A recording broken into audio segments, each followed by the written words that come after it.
Yeah. Has a big property. Better get on it. Are you gonna be close?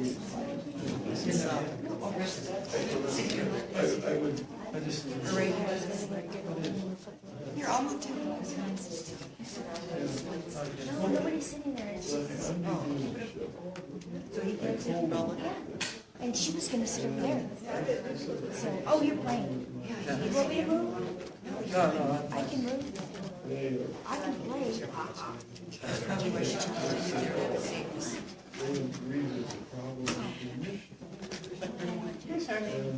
Tina, can you get that duplicate thing going? I can't, I clicked on it and then it quit again. It's gonna be a long month, isn't it? It is. We'll just have to use the up and down here.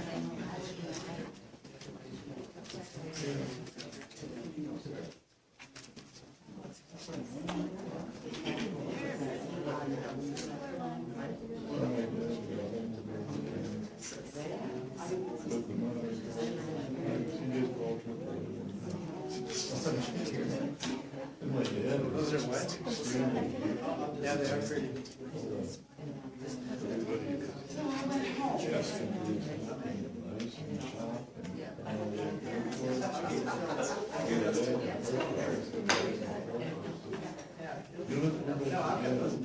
No, you didn't. It's satisfying.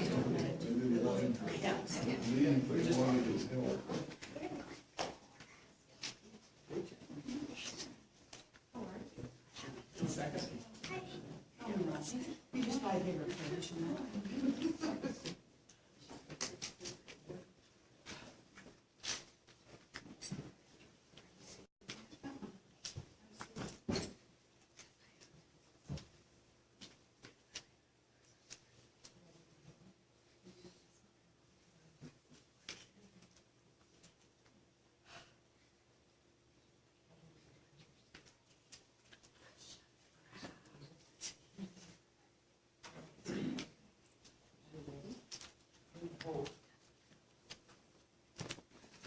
Good morning, everyone, and welcome to Unity.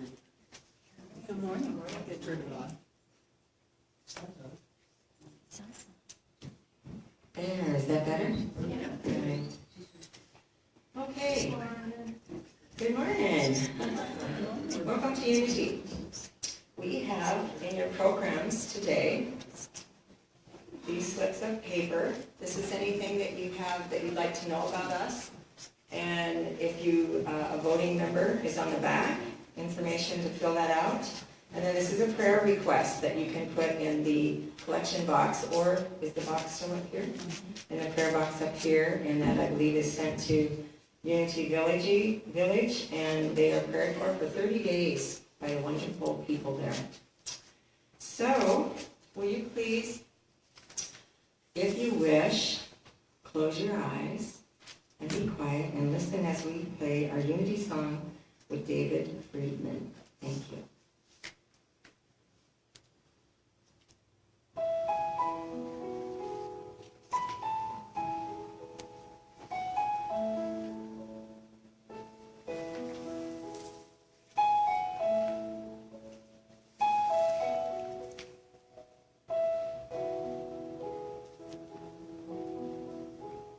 Every prayer is answered, every prayer is heard, every thought and feeling, every spoken word, what your soul has longed for, what your heart can feel, is already here, is already real. There is no one out there is no one else. You hold all the answers deep inside yourself. There's a voice that whispers, there's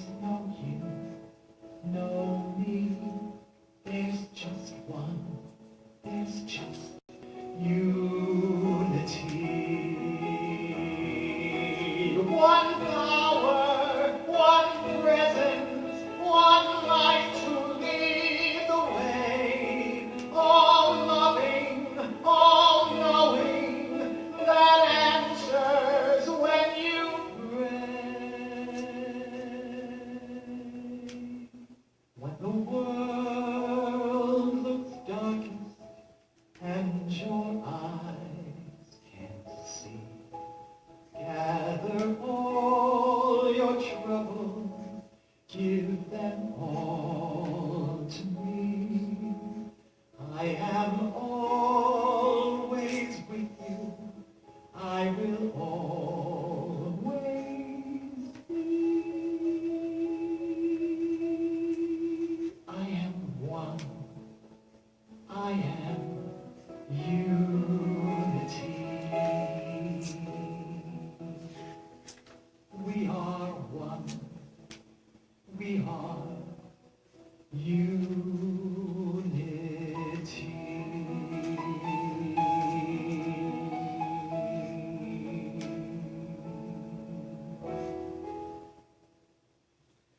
I love that song. Centers me and grounds me. I hope you're all having a wonderful morning. How are we all doing out there? Great. And it's Father's Day. Yay. Happy Father's Day to everyone out there. That's me, that little mouse in my pocket, going to light the Unity Christ candle, which represents the Christ in me, the Christ in all of you, and the Christ in this church, the Christ in Billings, the Christ in our state, the Christ in the whole entire planet, as it radiates through each and every one of us to the world and beyond.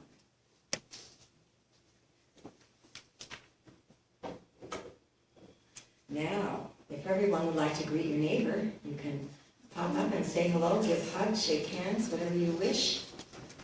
That's our time to do it now.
Thank you for calling to the bell. Oh. And this beautiful song, My Soul is Welcome Here, was playing while we were greeting each other, welcoming all of us.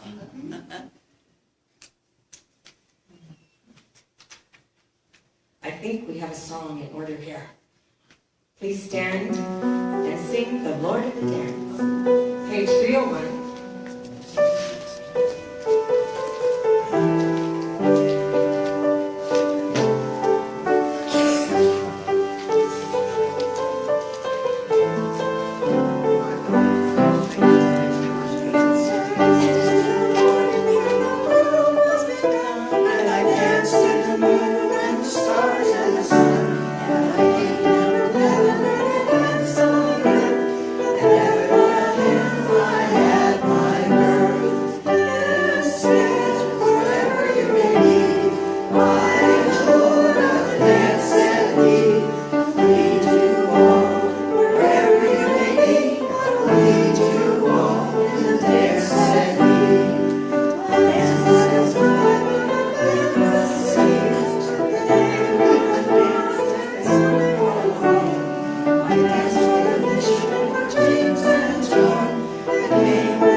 Sunday, June 18th, and we are going to be blessed with Donna Ingersoll, Donna Ingersoll, speaking to us in regards to the divine masculine. Is that correct? We're looking forward to that. And on June 25th, will be Reverend Culliver Bookman. What's your topic, Reverend Culliver Bookman, or is it to be announced? No, the topic is looking at the relevancy of free will in relationship to the divine plan. Wonderful. Thank you. And there is a 4T's prosperity class that is starting. It has started, excuse me. This is our second week. Second week. And anyone can come and join still. All right, so it's still available for people to come in and join. And it's a wonderful class. The 4T's is about prosperity. Your tithe, time, talents, and treasures. And Donna Beth will be doing that for a few weeks, correct? And then Culliver is going to continue with it.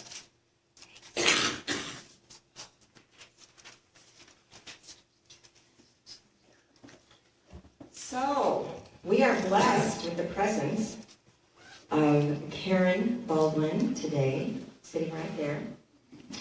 And she is going to be doing a talk on June 22nd from 6:30 to 8:30 p.m. That is a Thursday evening. It will be about healing and transformation. And I was blessed to speak with her this morning a bit and get a little bit info on her. This is a book that she wrote. It is called Ruby's World, My Journey with the Zulu. Karen will come up and speak of that in a moment. But look how beautiful that is. See the red? I asked her if it really looked like that, and she said yes. And this young lady right here is Ruby. And her husband told Karen that he felt that he lived in God's country. And Karen, in my visit, said she felt that she lived in God's country in Albuquerque, New Mexico. And I think that I live in God's country in Billings, Montana. So what does that tell you? God is everywhere. Yes, it's all God's country. She has been a gypsy all of her life, and she never thought she'd settle down. Can we relate to that? She never thought she'd settle down, but she did. And she has a wonderful life that she's living in Albuquerque. She works with the hospice, and she'll be telling you a little bit about that too. She has one son who's about 30s, and 2 grandkids. And I think with that, I will let her come up and speak about the workshop. Thank you. It is so lovely to be here with all of you today and be back in the Unity Church. This is where I met Culver, actually in 1991, 92, somewhere around there. Anyway, I live in Albuquerque. I'm a field chaplain for a hospice agency, and I have the privilege of sitting with people as they're making that great, mysterious, transitional journey. And it gives me a lot of opportunity to hear a lot of people's stories. And over the course of the years, I have developed a 7-step path for healing and transformation. You know, I think we are all divine creatures. We're created in the likeness and the image of God. And then we arrive on this planet and we have this very human experience that we do at times feel like we need to recover from. We need to heal, and we need to remember our divinity, and sometimes that's a challenge. And I think it's also a challenge how to go about that at times. So I have listened to these incredible number of stories and discovered that it's really just not all that mysterious. There's a plan. There's a map to follow. There are certain steps to take. There are a few little surprises along the way. And if you are expecting them and anticipating them, it doesn't throw you off course so much. So Thursday evening, I'm going to be here and share those steps with you, share that plan with you through the story of Carmelita. Carmelita was a young woman who knew of her divinity at a young age, and she got lost in the forest. And she followed these 7 steps, and she healed and transformed herself in her life. And you can too. So I hope that you'll all join me on Thursday. It'll be an interactive program. You'll have lots of opportunity to participate and contribute. And then at the end, I'm going to challenge you a little bit and see if we can't jumpstart your own healing process for you. So Thursday, what time am I on? 6:30? Okay, super. I look forward to seeing you. Oh, yeah, in 2008, in early 2008, I had suffered a heart attack and cancer, and I wondered why God kept letting me live. You know, that was my big question. I knew that there was a purpose that I hadn't yet fulfilled, and I went off to KwaZulu-Natal, South Africa, to teach English to rural, very impoverished rural Zulu children.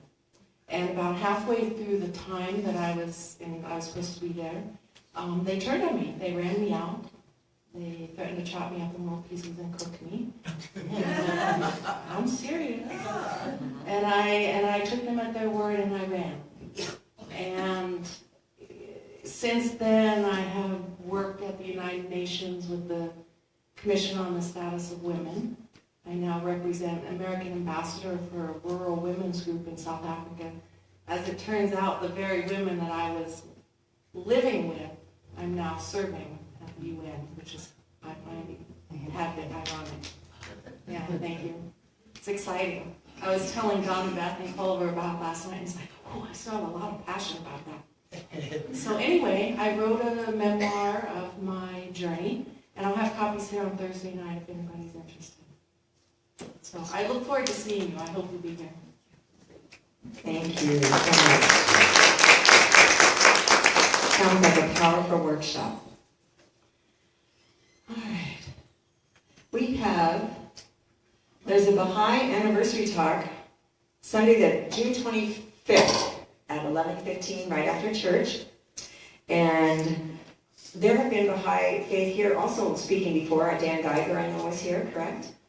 And there was another person that I wasn't familiar with. But this person is to be announced, correct? Yes. And they will be speaking of the Baha'i faith and what that entails. And they're a very, very loving faith. They truly are. The people that I've met in the Baha'i faith have been embracing of all people. We have opportunities for volunteering here at the church. There's an outdoor plant watering, which if we have these magical gardeners come around, or just someone who likes to meditate and water plants, would be wonderful. That's what I do.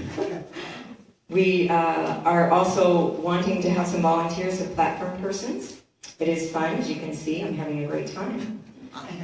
And sound and video volunteers will be teaching you. If you don't know, I'm certain that there is staff here that is very competent in that and can share that ability with you. And kitchen help on Sundays. What does that entail?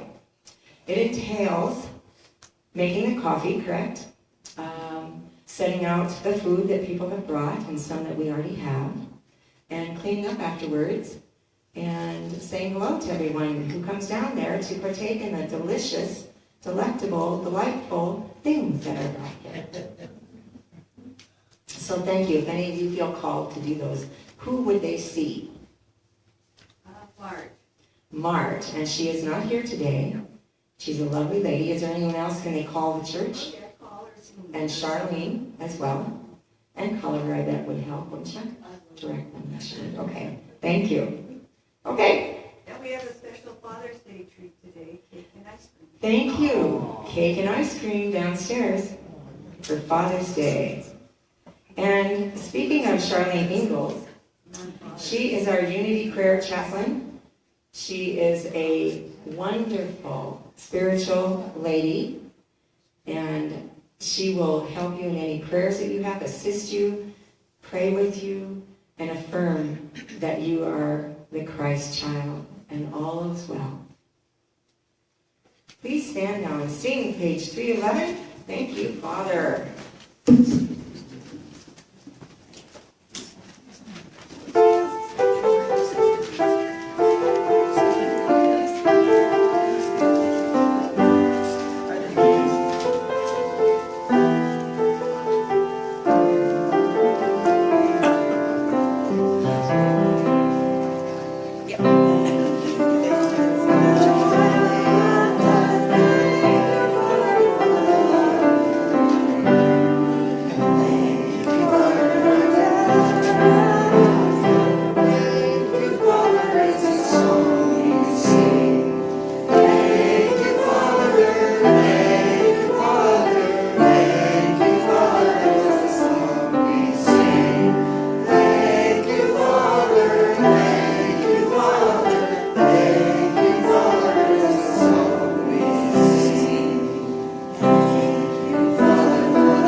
And I keep asking him, because he asked me for Mother's Day what it is I would like, and I said, pick 3 things. Well, he thought of a drive, going to catch the sunset.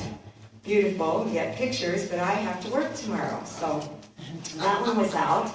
And another one was some golf, which I thought I can do that one. And it may be raining, so we may not be able to do that. And as I woke up, though, his third one came to him this morning, but I'll share that with you later. As I woke up this morning, he was sound asleep. And I thought, he has 3 children, 2 daughters and a son. I will go buy him 3 roses, a red one for his son, a pink for his middle daughter, and a yellow for his younger, Orion, Aurora, and Kira. So I ran to the car and got into the car and got to the store and bought him 3 roses. They had them. I said, Father, please let there be roses there. Single roses. I got them. And the lady that checked me out was lovely, very sweet and upbeat. And so then I thought of, I'm going to get him some creamer. He loves creamer in his coffee, right? So I get that. No, none of that icky stuff. What's that stuff that's in there? Yeah. The syrup stuff? Yeah. Fructose, yes, none of that. Pure sugar, only sugar. That was in it. That'll work. Good old-fashioned sugar.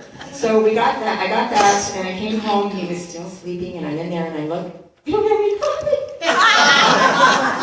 I tried looking in the store, but you know what? There were just a few beans in there, and I ground them up, got him in the steamer, and I made him a cup of coffee for his creamer, set it on the table, fixed the roses, for his children, and put them in an ikebana, which he makes. He loves us to use the ones he makes.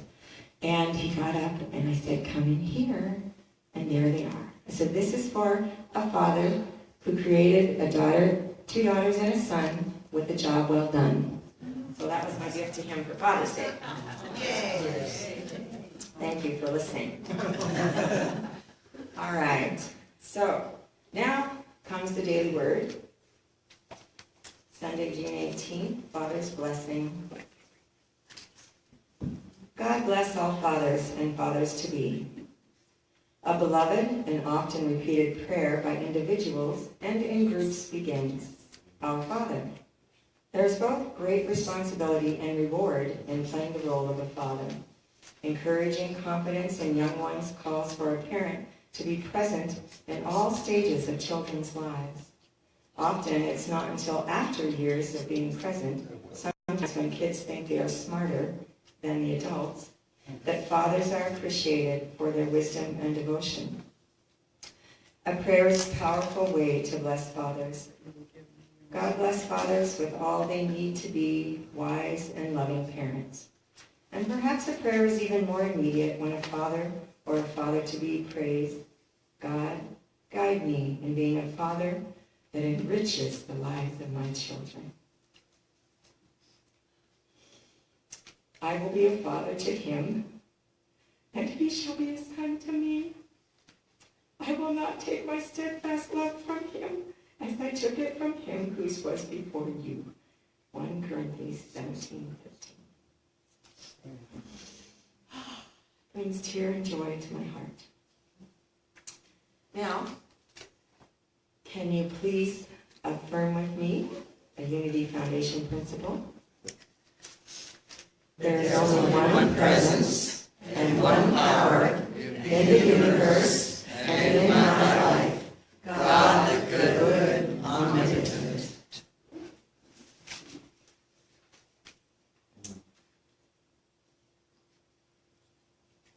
The Unity of Billings affirmation.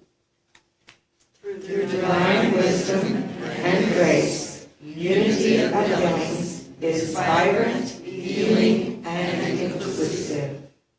Amen. Now we'll have is a time to take your love offerings in your hand, and we will say this blessing. Divine love, through me, blesses and multiplies all that I am, all that I have, all that I give, and all that I receive, and I am grateful. Can the ushers come forward, please, and collect all the gifts of love and heart, and we have an incredible special music today of Russ Wilson and Sharon Rose. White. Russ White.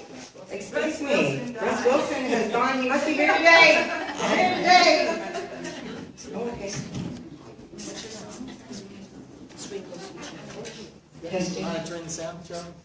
Okay, so. Swing low, sweet chariot.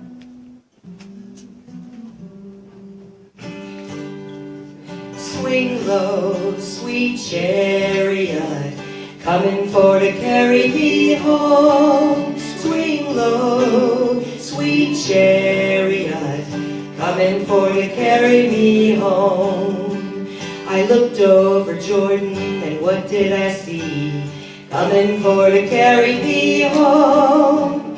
A band of angels coming after me, coming for to carry me home. Swing low, sweet chariot, coming for to carry me home.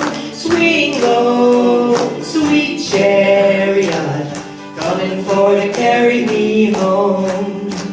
If you get to heaven before I do, coming for to carry me home. Tell all my friends that I'm a-coming too, coming for to carry me home. Sing low, sweet chariot, coming for to carry me home. Swing low, sweet chariot, coming for to carry me home. Sometimes I'm up, sometimes I'm down, coming for to carry me home. In my heart I know that I'm heaven bound, coming for to carry me home. Swing low, sweet chariot, coming for to carry me home. Swing low, sweet chariot, coming for to carry me home.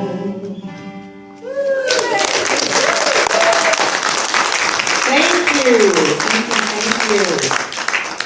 So appreciate that energy and that life force coming through you. And I love the version that you guys did. Thank you. I think we're going to sing. 302, please. Eternal Life in Me. Oh, for heaven's sakes. For heaven's sakes. Let's collect the collection. All right. I got carried away there, you guys. Come. You were collecting it while I was enjoying the song. I didn't even see you. You're like ninja. You're ninja ushers. All right. Oh. We give so much thanks for these gifts today that we are receiving from the heart. We know that it goes forth and blesses as the divine order is in order for it to bless, and we give thanks. Amen.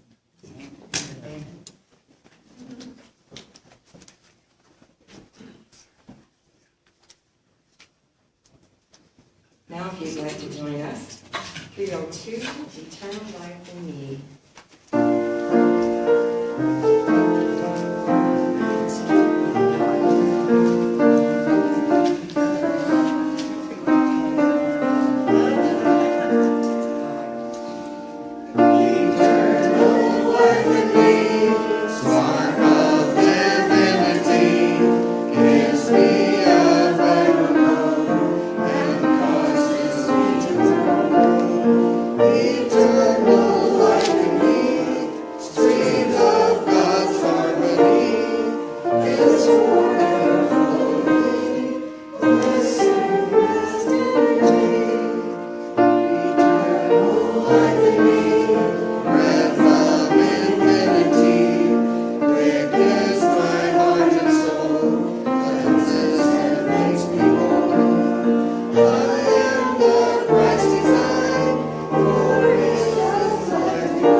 I I think it's the most wonderfulest time to have Father come and speak of what is the divine masculine. Thank you.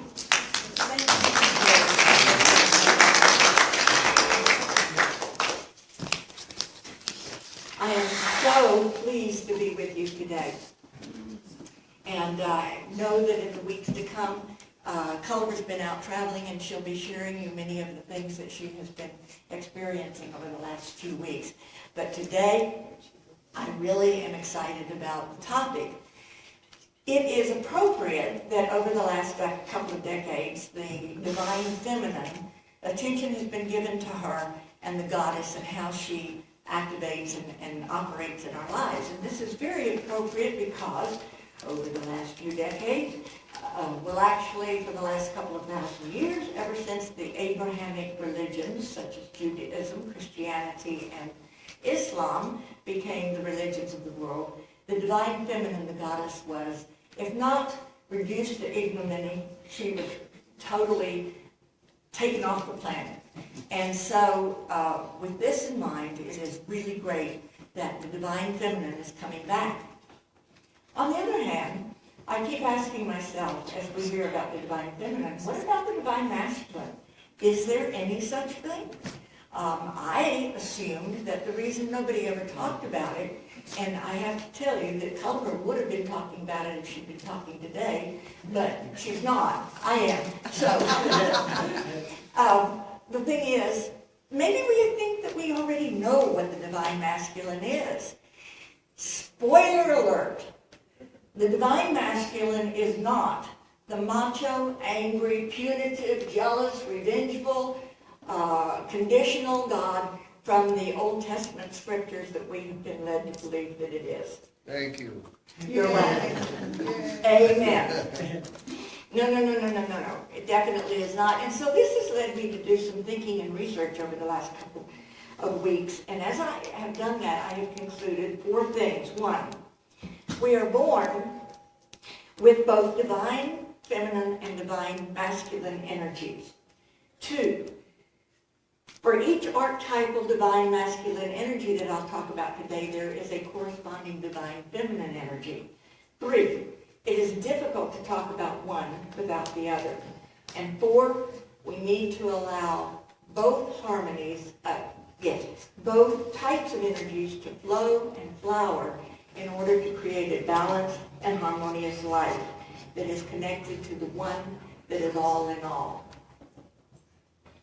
I want to suggest that we think about life at the risk of being accused of trying to separate ideas, think about life or the whole thing as a huge giant geode. And inside this geode there are hundreds of thousands, if not more, little points of crystals. And for this particular period of time, we're going to, with our magic camera lens, zoom in to only one crystal, or 2, knowing that each crystal is made up of many, many aspects of different cells.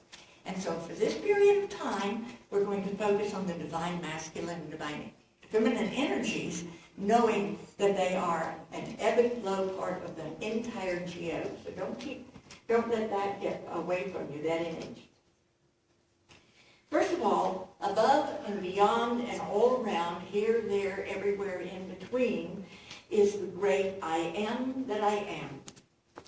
It's the ineffable, unknowable, unnameable, and impersonal divine spirit energy that we affirm in our very first unity principle, that there is only one power and only one presence. Now, from this energy comes our individualized expressions. So, the divine masculine archetype represents a spiritual and psychological ideal. It is the best, it is the most inspiring, it is the most elevating, and the most restorative aspect of masculine expression and manifestation in the universe. Now, these archetypal energies are intertwined and they cooperate to produce a uniquely personal expression, which is us. And from these archetypes come our conscious thoughts, plans, desires, goals, agendas. In short, our very way that we function in this world and in this life plane. Now, while there are a lot of energies that ebb and flow within us, today we're going to focus on only 6. It's going to be the divine masculine as God, king, father, priest, warrior, lover, and sage. And I want to relate each of these as I describe them to the 5 basic principles, because we in Unity are way ahead of many of the people in the traditional religious communities. First of all, let's take a look at the divine masculine as God. Now, this archetype is the individual's connection to the I am energy, and it resonates with harmonious love for everyone and all being. That is, the divine energy that is within us, the God divine masculine, connects us to the I am, the great impersonal God, creative divine spirit. And it is directly related to the first unity principle that God is all there is. This particular archetypal energy is what makes us individuals with God inside of us, makes us the image of God that we are. And so the second unity principle, which is the divine divinity of God is within us, we are inherently good, also has to do with we are co-creators with this divine energy of our life, and therefore our life in this world and in the universe. Now, the domain of the divine masculine archetype as God is the spirituality. It's the area of mysticism. It's the area of intuition. Others flower in the fullness of his presence. He is spiritually centered in awareness, and he seeds thought forms and ideas. He shows up as unconditional love. Now, he seeds the thought forms and ideas. The divine feminine goddess is transcendent in experience, and she reconnects us with source and nurtures that divine essence. She is, in fact, the pathway into the huge void of love out of which all things come and are created. Divine masculine energy as the king father. Now, while the God archetype seeds thought forms and ideas, the king actively works to grow them into manifestation, to bring them into reality. And this energy belongs to the second principle, which is I am the expression of divine energy and the co-creator of my universe. This domain for the God, the King Father, is here on earth. It's our family. It's our sphere of influence. It's those people, friends, relationships, community that we belong to and that we relate to. Now, I don't know about you, but I grew up, as many of you know, Southern Baptist. In my case, my mother was very careful to make sure that I understood certain things, one of which was that on this earth, our Father is our model of what God is, and therefore she constantly was reinforcing for me, and I don't argue with this, I'm not arguing with it, I'm just saying she's constantly reinforcing for me that my Father was my model for understanding what God is like, okay? Well, that's got some problems with it, inherently. On the other hand, my father was a magnificent human being in many, many ways, and so it was very appropriate. It's just that she considered it her divine responsibility to make sure that we children understood and accepted and related to our Father as divine, king, ruler of the family. And the universe. Okay? Hard to say. Yes. I gotta tell you, I appreciate that in many, many ways. And it wasn't, but it was not until, I should have said, and it wasn't until I was much, much older and began to get exposed to other ideas and other thoughts that I realized that my father was not the be-all and end-all of life. So, the third area is the divine masculine as priest. Now, in our culture, that is probably the one that is least understood and certainly least supported. Not in unity culture, but in other religious belief systems, traditional religious systems, The priest in us is the divine energy that facilitates the connection between the spiritual and the material world.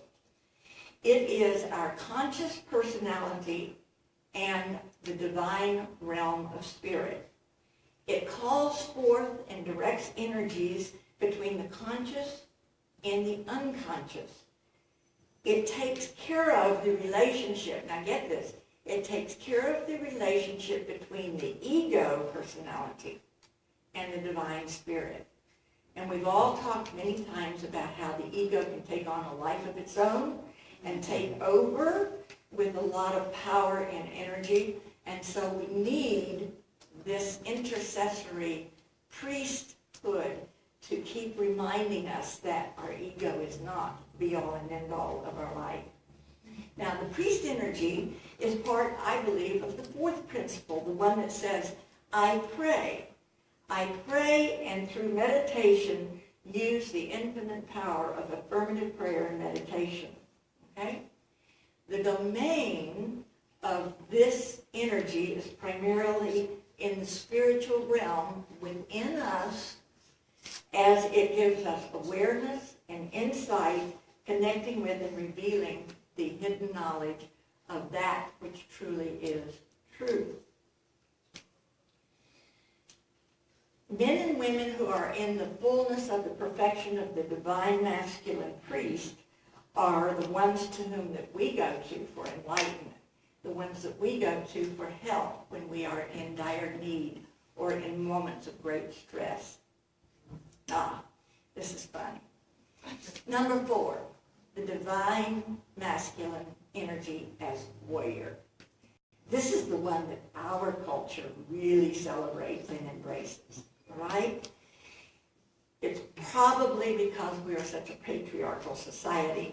So we are going to be most familiar with this one. But, spoiler alert, in its fullness, the warrior includes decisiveness, clarity of thought, selfless service, genuine humility, strength of experiential knowing, such as the Gnostics had, and the courage to serve the higher good. He knows that his strength and stature does not have to be kowtowed to or heralded by others. His energy belongs to the fifth principle, I believe. I do. That is, action. We are committed to living these truths in our daily lives. So the warrior's domain is in this world. Okay? He leads the charge towards higher consciousness for the whole world while staying calm and centered even under challenge. Now, my mother also had a divine mission to make sure that I was properly brought up to be an appropriate woman. Feminine. And so the litany was, don't. Donna Beth, don't be so aggressive. Men don't like it. Donna Beth, don't be argumentative. Men don't like it. Donna Beth, don't be so competitive. Don't be so this, don't be so that. And always with the tagline, men don't like it. You got to understand, she came from a period where this was a very important part of the teaching and the culture in which she was raised. And it's a whole other story going into their relationship and how difficult it was. But many of us in our generation have had to deal with those kinds of don'ts. One of the really positive things that's happening is that with the emergence of the divine feminine, young women today are being able to come more into their own power and their own strength. And they become more of the warriors, the ones that are leading the charge to help change our thinking and our belief system and some of the things that we've taken for granted for so many years. And this is wonderful. And this is the masculine warrior that helps them find the ways to help that come about in our culture and in our world.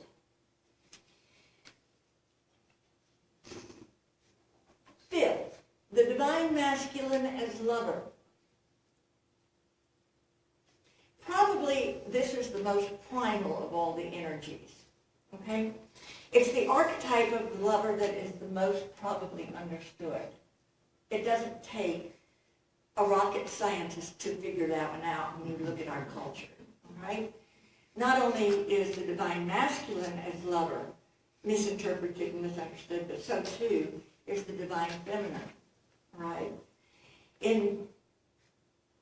Yes, the divine masculine as lover is eros. It is the desire to bond and to unite. And while in our culture it's most often expressed in some kind of romantic role, the archetypal energy is really, the lover energy is passion. Passionately involved and in love with life. Passionately involved with all aspects of beauty. Passionately desiring to connect and to be touched in mind, body, and soul. And it is the divine feminine lover who brings the nurturing and the sensuality to the relationship so that the two can come together. And this is not just for procreation, but it's for the energy that comes from that passion, which is brought then to all of parts of life and our relationships. The lover, his body is animated through dance, yoga, movement, the Lord of the dance, singing. Just as the divine feminine, as the warrioress, is also activated. And their domain is this world. This energy, to me, is also most appropriately attached to the fifth principle, I do. I create and I bring all these truths into action, into my life.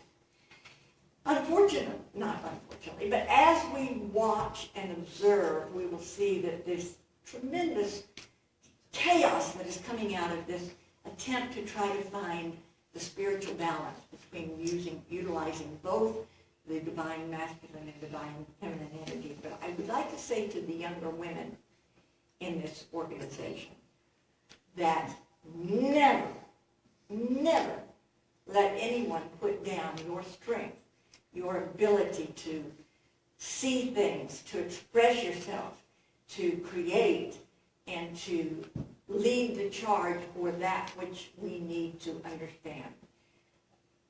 Just don't let it happen. The problem is with them, not with you. And finally, number 6, the divine masculine as sage. Now, the sage archetype is very closely allied with the priest archetype. The difference is the sage is primarily wisdom and brings the wisdom of the spiritual to the forefront. The priest is primarily designed to work within.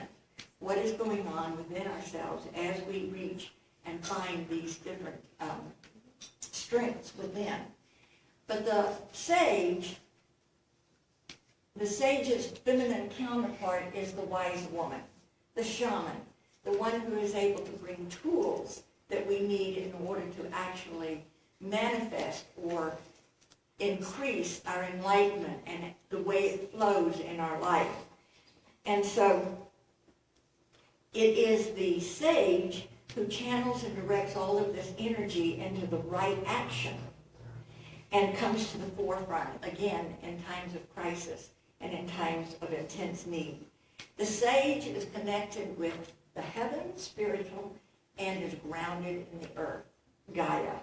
And because he is focused on bringing thoughts and ideas into action and manifestation, he is supremely important to us in terms of our growth and enlightenment. So the sage for me is definitely also continued to be affiliated with the fifth principle. I do. I hold it in my importance and power to bring these truths into manifestation and into our life. So it's the domain for the sage is both our inner and outer worlds. Okay? The sage can also be known as our spirit guides, can also be known as our angels. There are many ways of accessing through the wisdom of the sage the things that we need in order to grow to our ultimate point of enlightenment and knowledge and understanding. So there you have it, the divine masculine as God, the connector to the divine source and the seed of thought, ideas, and forms. The King Father, the developer of those thoughts and ideas into reality, into working relationships, into right action. The priest, the bringer of the spiritual awareness and insight. The leader, the warrior, through clarity of thought and decisiveness. And 5, the lover, the passionate embracer of all the varieties of beauty in life. And finally, 6, sage, the manifester of wisdom to help us change and to bring about those changes that we need within us as we work and function in our outer world and community. All of this, I think, is a great basis for further conference and discussion, but that gives you a basic overview. So as we go through this week, I would like to suggest that you observe the things that you already do and see where the most energy is flowing at that point in time. Concentrate on the things that you do, not on the things that you do not do in our weekend, so that you're focusing mostly on your strengths and the positive things that are going on in your life. And if you can, spend just a few minutes contemplating what would the perfect archetype of the warrior, the priest be doing and saying to me at this point in time. And allow yourself to contemplate the possibilities that you can actually bring more, even more, to what you are already doing.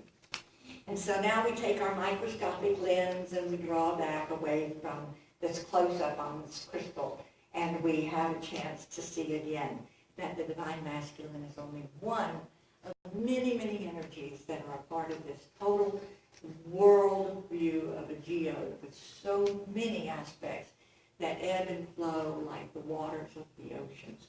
And so for that, I thank you for the time that I've had to share this with you.